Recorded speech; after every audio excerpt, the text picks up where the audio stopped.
Oke, halo semuanya, ketemu lagi ya di episode kali ini.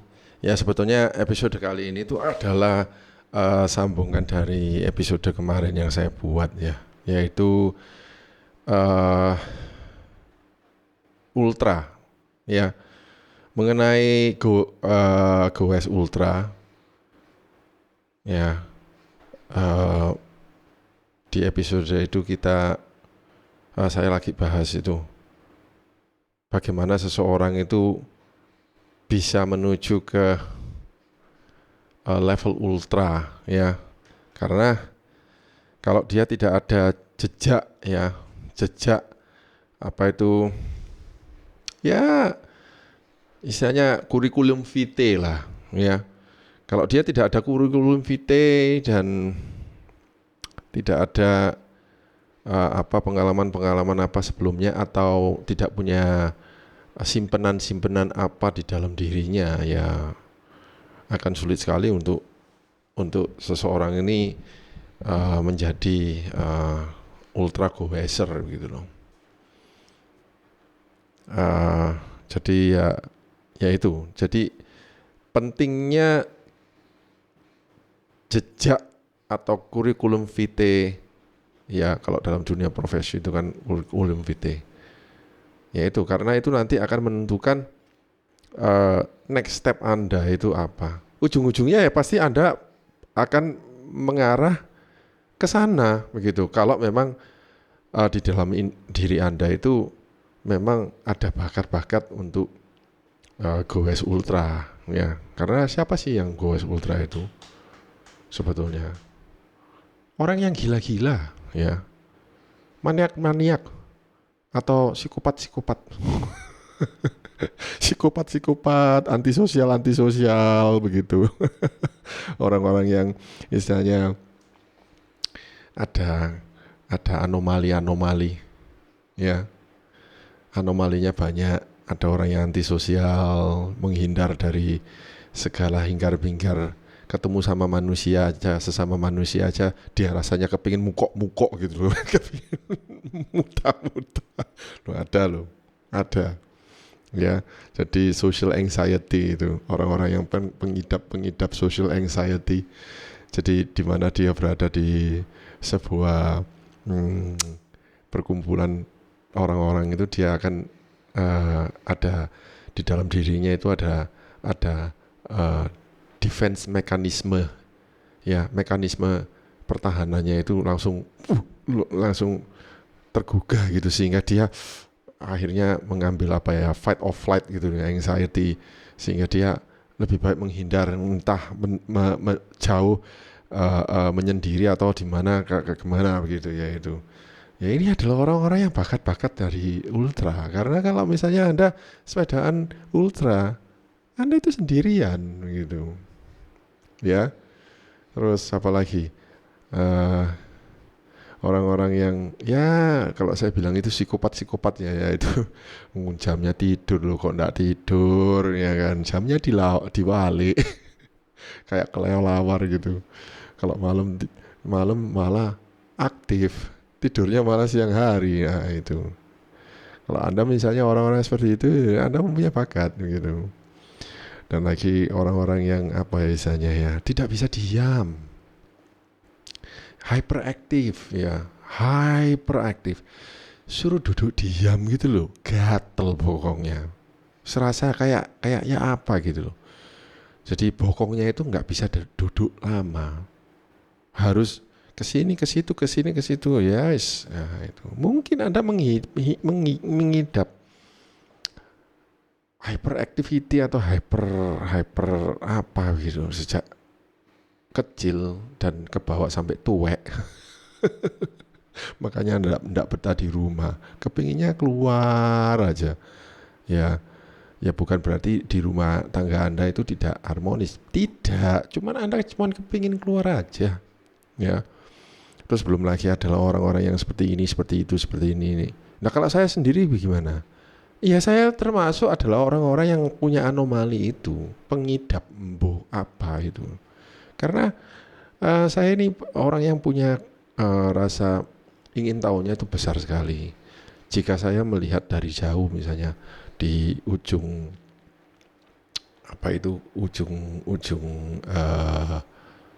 apa namanya itu, garis Katulistiwa misalnya, garis itu jauh di situ. Saya ini adalah orang yang kepingin tahu apa sih ada di situ. Misalnya di sebelah sana itu ada gunung. Nah saya ini kepingin tahu di balik gunung yang jauh sana itu ada apa. Makanya saya rasa keingintahuan saya ini, saya menuju ke sana. Tapi ketika saya sudah sampai gunung itu, kan pandangannya lebih luas lagi kan, lebih. Saya justru tidak berhenti. Terus apa sih di gunung itu mon? Sing waduh maneh. Ya gak tutuk-tutuk. Ndak tutuk-tutuk. Dijemput, dituju, diparani. Ya akhirnya ya jadilah ratusan kilometer. Ya itu. Ya, belum lagi ada orang yang ndak bisa tidur, insomnia. Suruh tidur 8 jam normalnya ndak bisa. Tidurnya itu blek srek, bangun tidur bangun. Pikirannya itu utaknya ini terjadi itu konslet otaknya ini hyperaktif ya, listriknya ini sehingga dia kalau misalnya rebah gitu nggak bisa begitu. Tapi kok ya nggak sakit, herannya ya toh. Jadi orang-orang seperti itu kok nggak ya sakit begitu loh, aneh. Biasanya orang kurang tidur gini mah. Nah, teringat saya Thomas Alva Edison yang dalam sejarahnya itu katanya bereksperimen lampu bulb itu, bola lampu itu sampai ribuan kali dan tidak tidur, 24 jam tidak tidur, bereksperimen sampai akhirnya ketemu. Ya. Nah, saya yakin orang-orang jenius kayak Alva Edison, Nikola Tesla, apalagi Nikola Tesla. Ya, yang dia bisa menemukan listrik itu bola listriknya dia itu ibarat otaknya manusia, neuronnya itu teraktif, nah, gitu. Seperti itu sehingga Anda tidak bisa, Anda itu alert terus, matanya itu kayak zombie. Nah ini Anda ini punya bakat untuk ultra, punya ya. Jadi dari cerita yang tadi sampai sekarang ini, begitulah orang-orang yang punya bakat untuk ultra, ya. Nah, di episode kali ini saya mau bahas tentang tidur, istirahat, rest, recovery. Ya. Kalau Anda misalnya bicara soal ultra cycling ya, Anda harus keluar dari comfort zone tentang tidur, bahwa normalnya tidur itu orang itu harus 8 jam. Siapa bilang? Ya. Loh itu memang secara ilmiah loh. Anda bisa riset, Google aja. Minimum tidur per hari itu berapa? Google aja. Tapi itu kan pengetahuan secara umum ya. Tapi kan masih ada khusus begitu loh. Dan kita tidak bisa membuat suatu paten bahwa misalnya seseorang ini butuh tidur sekian begitu. Karena masing-masing karakter manusia itu unik-unik, beda-beda juga begitu. Ya. Nah, kita bahas ini di episode kali ini ada 2 tipe manusia yang tidurnya ini blek srek atau tidurnya nyicil, yaitu nyicil. Toh kalau dicicil ya podo ae, ya toh blek srek ya wis. 8 jam, 7 jam, 6 jam, 5 jam ya wis. Sepanjang hari Anda bangun, melek, beraktivitas, nanti menjelang senja blek srek lagi, ya itu. Tapi ada orang yang nyicil. Nggak lapo-lapo, duduk aja bisa tidur. Begitu bangun, walaupun cuma 30 menit, badannya langsung segar. Dan dia bisa beraktivitas berjam-jam ke depan. Terus tiba-tiba nggak apa-apa, misalnya dia nggak ada apa-apa, dia duduk-duduk, dia bisa tidur sendiri, tidur 15 menit aja cukup, bangun lagi, beraktivitas lagi. Nah itu kalau dalam 24 jam di total Anda tidur itu ya kalau misalnya dikumpulkan ya bisa-bisa aja lebih dari 5 jam. Ya, orang-orang seperti itu. Ya, saya teringat waktu EJJ kemarin, sebelum start itu ada yang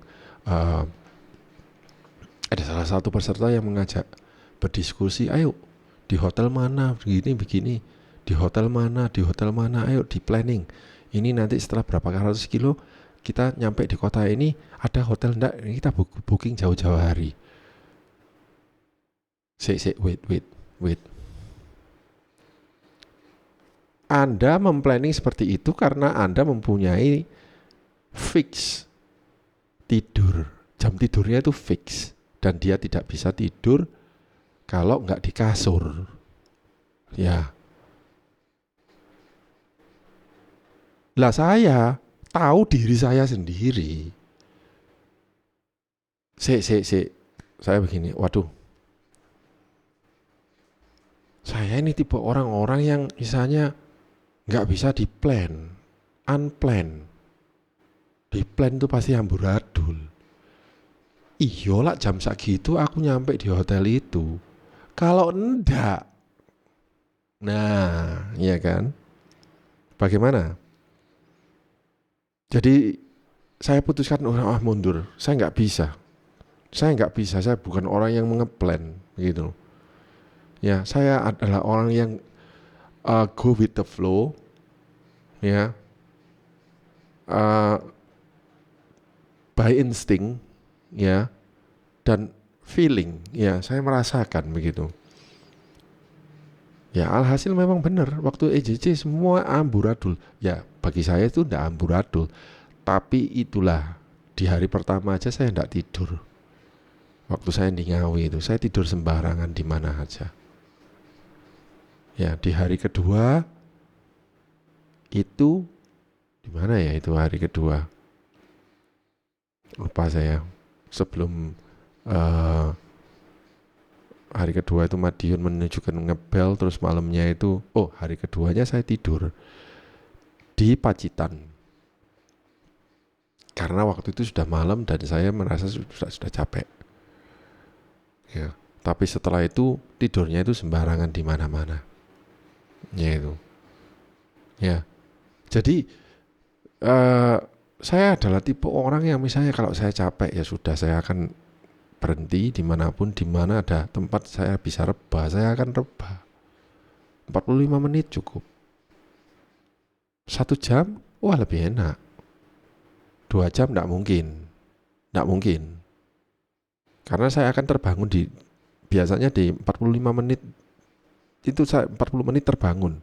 Dan kemudian saya merasa segar lagi, hanya butuh minum atau makan sedikit, kemudian saya bisa jalan sampai 50-60 km lagi sebelum saya berhenti lagi dan saya diem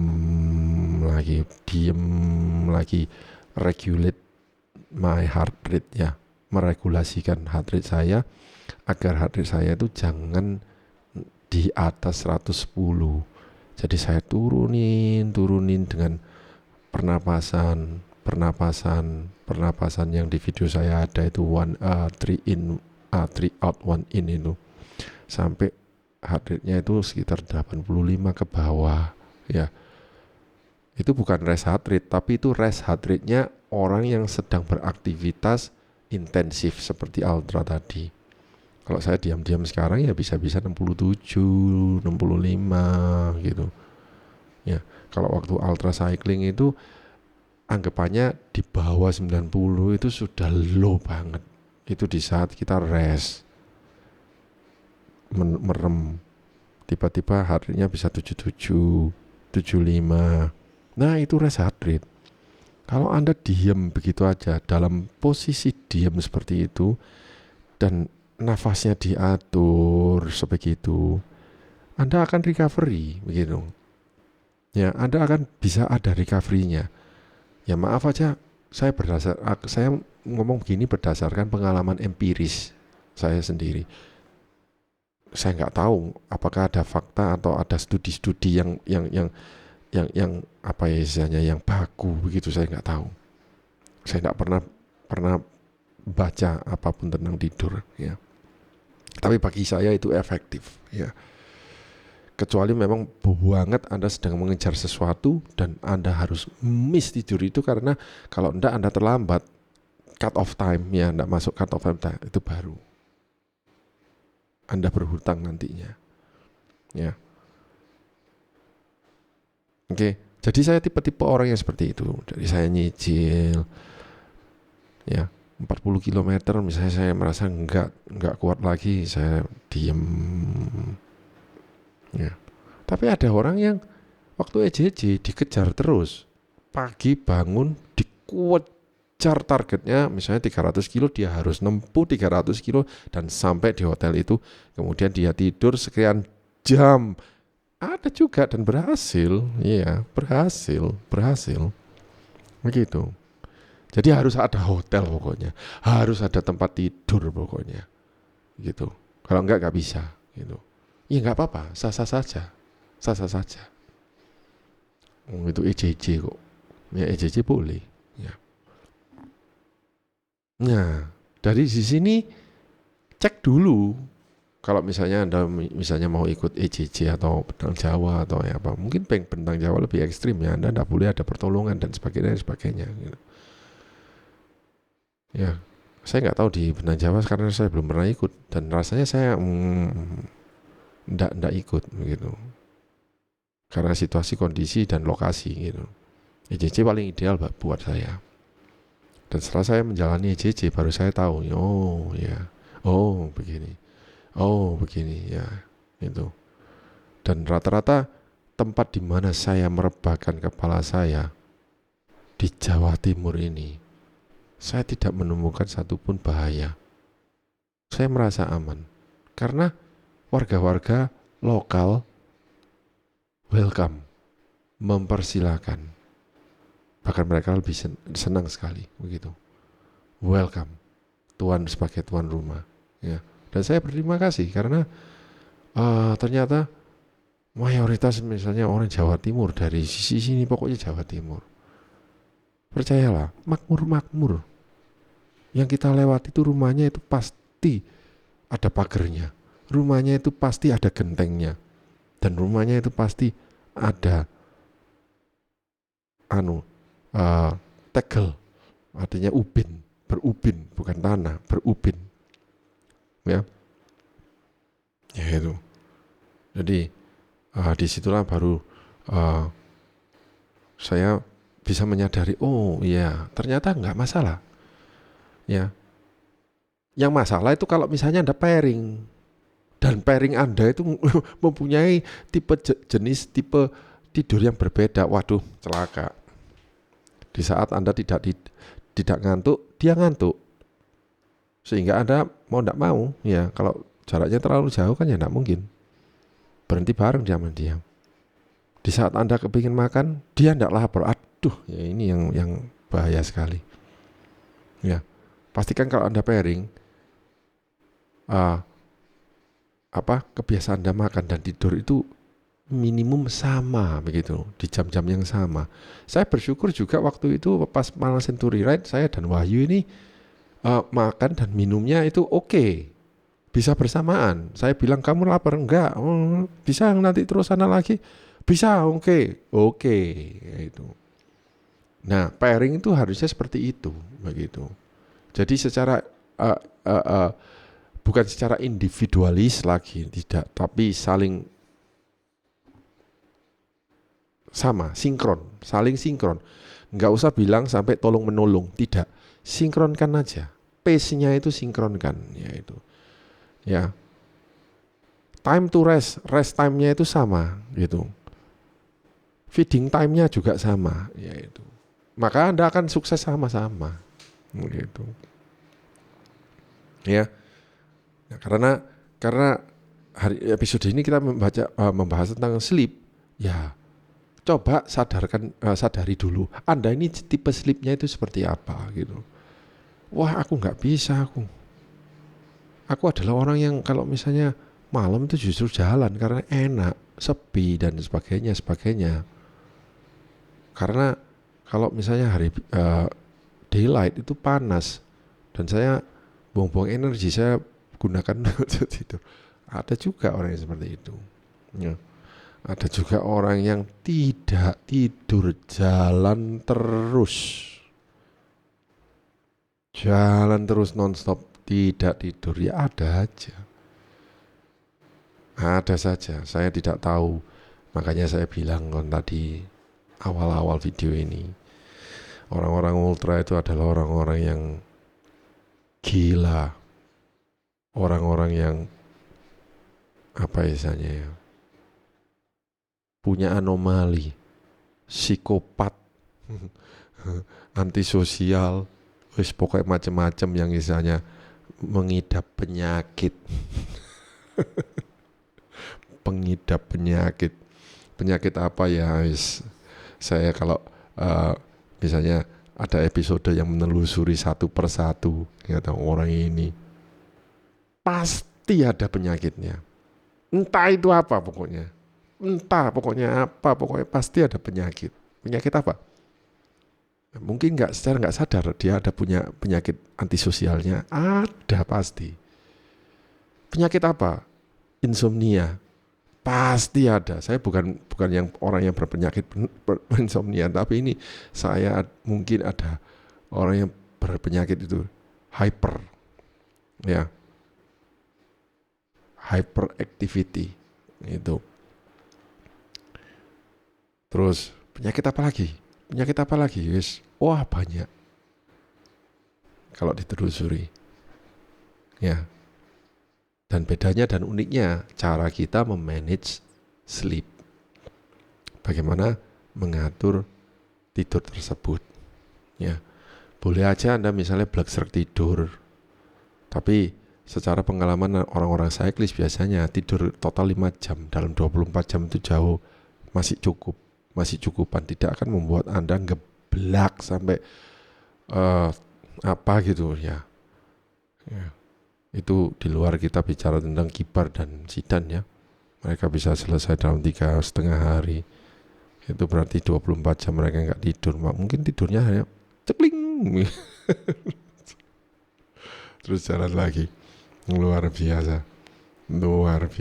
Saya membayangkan, saya nggak bisa. Gimana ya mereka itu punya energi dari mana ya? Energi sih, ya energi. Cuman kok bisa mereka itu dengan tidur yang begitu minim ya? Ya itu. Oke. Kemudian kalau misalnya Anda mau cicil tidurnya pun oke, selama Anda bisa refresh dan recovery, ya. Seperti baterai pun kan Anda kalau misalnya mau ngecharge sedikit-sedikit kan enggak apa-apa toh, 10% sebelum terkuras habis, cas lagi 10%, kan ya enggak apa-apa, jalan terus. Anda mau ngecas 100% pun ya enggak apa-apa, tungguin sampai 100% selesai, habis itu enggak ngecas selama sepanjang hari. No problem. Sama saja, sami mawon, yang penting Anda bisa menyelesaikan dari titik start ke titik finish dengan Anda berbadan masih sehat. Ya, itu. Semuanya terjaga dengan baik, safety oke, Anda sudah pikirkan matang-matang, ya. Terus sepeda oke, semuanya oke. Sehat jasmani rohani oke, masuk, selesai, menyelesaikan, ya. Apa itu dia performance atau kategori non performance, no problem. Oke.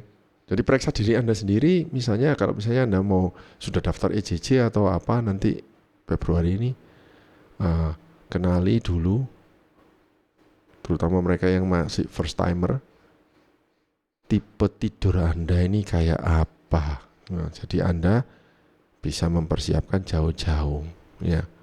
Kalau Ironman Pak Willem, semuanya itu bisa dilatih. Minum gel aja harus dilatih supaya Anda tahu Anda ini kuat di berapa saja gel. Karena kalau Anda tidak kuat ya mual-mual, muntah-muntah, dan semua nutrisinya akhirnya terbuang, tidak terserap di badan. Ya buat apa juga. Minum air pun Anda harus tahu, kalau Anda kebanyakan minum air itu malah kelempokan, bukan dehidrasi lagi. Jadi Anda tidak bisa, waktu Anda berjalan ultra itu Anda tak bisa membedakan antara dehidrasi atau memang Anda undernutrisi. Dehidrasi atau kurang nutrisi itu Anda tidak bisa bedakan. Jadi Anda pikir bahwa Anda kurang nutrisi itu Anda isi terus dengan air. Kemudian Anda akan merasa perut Anda ini justru kembung. Ya, tapi kok saya tidak kuat ya? Karena ya ini mungkin episode lagi ya, kita bahas lagi ya ini ya. Undernutrisi atau dehidrasi. Episode lagi satu. Gitu. Ya. Yang ini hanya khusus untuk sleep. Ya, saya nggak akan bahas lagi secara detail sleep seperti apa. Kalau kibar, begitu dia merasa ngantuk dan masih belum targetnya, srop kafein, ya enggak apa-apa, itu kibar, enggak masalah. Bukan karena dia harus ngejar sampai performance, sampai Anda merasa bahwa Anda geblak, baru Anda tidur bleksrek gitu. Selama Anda tidak merasa bahwa Anda ngantuknya nemen, jalan terus. Dan bila perlu kafein itu membantu, enggak, kalau kafein itu bisa membuat Anda melek, jalan terus. Oh, saya bukan orang seperti itu. Nanti badan saya hancur semua. Ya, itulah makanya saya bilang kan, ini orang-orang ini punya anomali, punya keanehan-keanehan ya. Superman kah kita? Ya sebetulnya cuman ya kita memang punya sesuatu bakat yang menonjol yang orang secara umumnya nggak punya. Kan bahkan mereka kan bilang, lapo, buat apa ikut kayak gitu, tidur lo masih enak. Saya kalau disuruh tidur lama-lama ya nggak bisa, karena saya merasa sayang ya waktu itu kalau dibuat tidur-tiduran terus. Mendingan saya waktu itu digunakan untuk cari tahu apa itu yang tidak berada di sana. Apa yang ada di sana itu, iya toh? Ya itu. Oke. Ya. Oke, saya rasa itu saja ya mengenai tidur. Saya nggak akan bahas cuman saya ingin Anda ketahuilah diri Anda sendiri dari pola tidur Anda. Apakah pola tidur Anda itu dicicil atau blek strak artinya itu. Ya. Sekian. Terima kasih. Sampai ketemu episode selanjutnya.